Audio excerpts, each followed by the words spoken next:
In my last video, I told you that effort itself is the block in your spiritual practice. But if effort isn't the solution, what is? I encouraged you to stop trying to develop positive qualities and instead make your practice about recognizing your true nature, from which positive qualities shine spontaneously once obscurations are seen through. But why is my recommendation sound? How can you trust that giving up effort is the correct path from here? You've relied on effort all your life. Thus, my asking you to abandon it should be scary. So in this video, I'll tell you why giving up effort isn't only wise, but necessary for you. Let's reaffirm that on this channel, we're interested in a particular definition of truth. Truth that would be true even on an alien planet, among an alien culture that speaks an alien language. This is truth that transcends interpretation, speculation, conceptualization, philosophy, opinion, and debate. The problem with effort is that it is applied in a direction, and that direction can be wrong. If you're trying to achieve some worldly result, you have no choice but to rely on effort. You pick a direction. For example, you select a certain diet, then hope that it will lead to weight loss. If it doesn't work for you, you try a different diet, and hopefully you eventually land on one that works. Now, typical beginner-level spiritual practices are often about achieving a worldly result. For example, breaking a habit of addiction by establishing a habit of meditation. The goal here is simply to be meditating instead of overeating. In this picture, in a sense, it doesn't matter what's occurring during your meditation.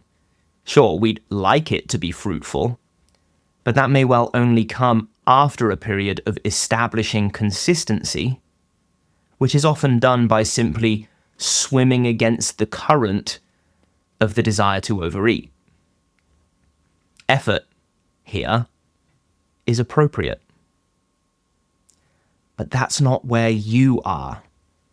You're not yet free of all attachments, but you've relinquished enough of them to establish a solid practice.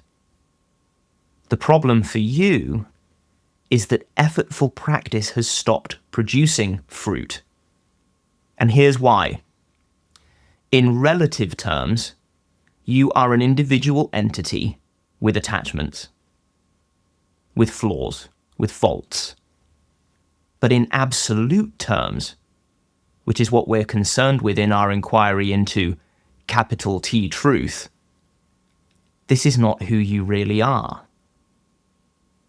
And since there is only one capital T truth, and since it must, by definition, transcend the thinking, conceptualizing, speculating mind, then the application of effort in which you pick a direction for your practice is a bad strategy.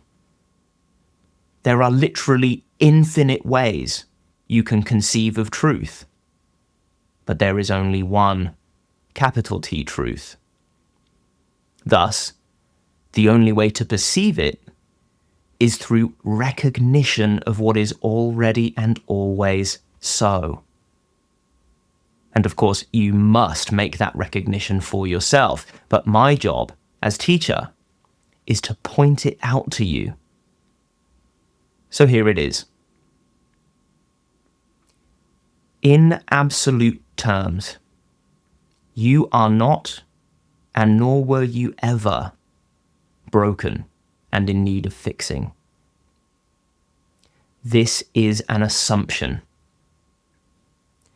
Your true nature, your default mode, is inherently peaceful, clear, content, kind, loving, compassionate, wise, effective.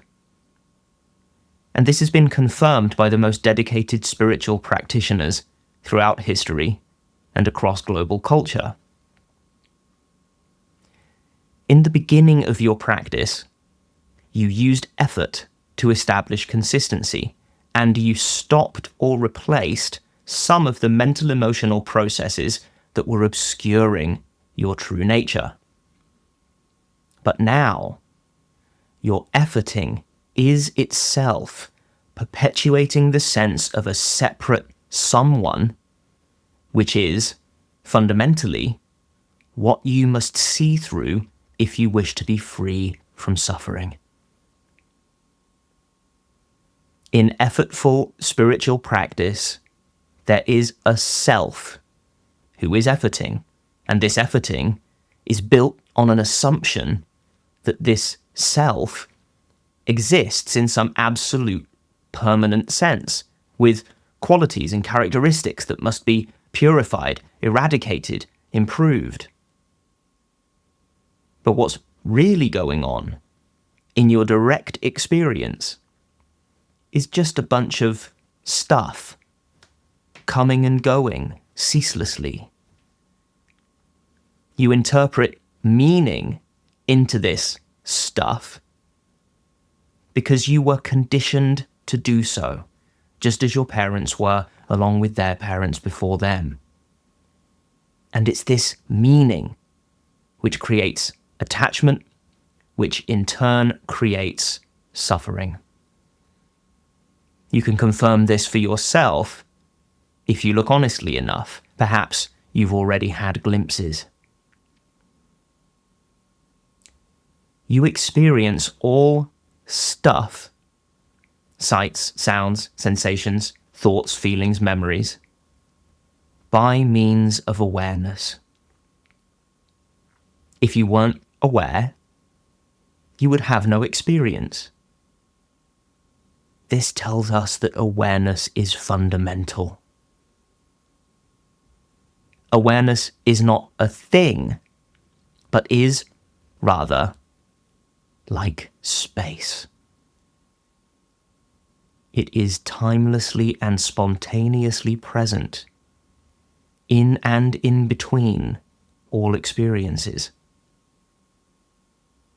Thus, if you are anything, you are this fundamental basic space of awareness that is the essence of all experience, not separate from any of it, yet permeating, containing, subsuming all of it.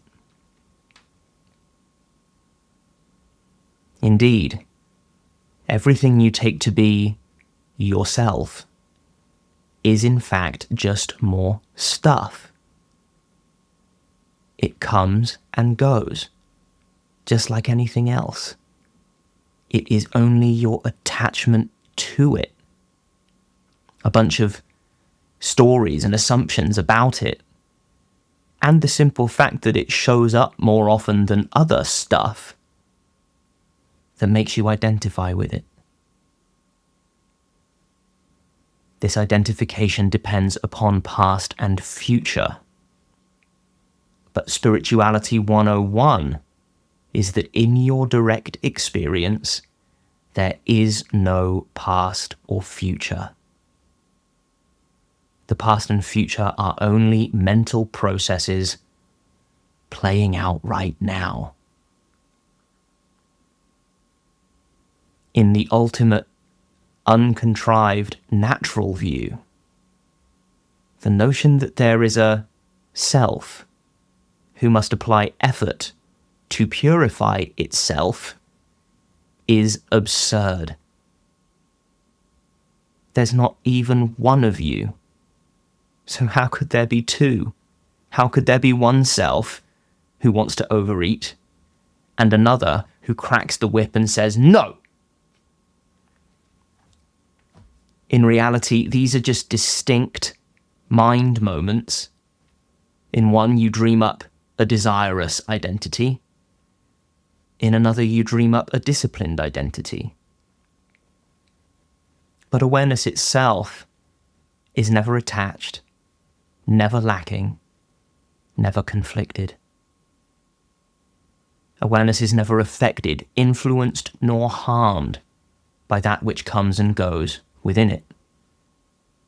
And the appearance of any self is, ultimately, no different to the appearance of a rainbow, a jazz trumpet solo, or a dog relieving itself on a lamppost.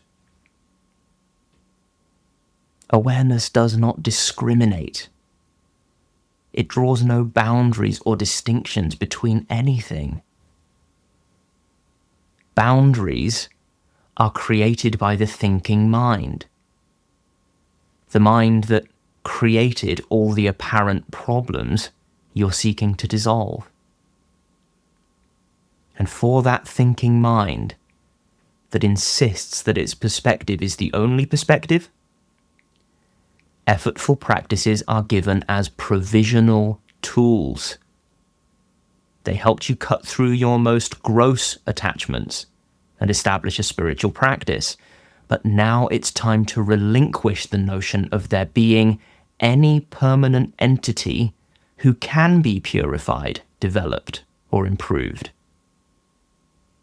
If there truly is only one moment, now, then how can an individual with a story truly exist?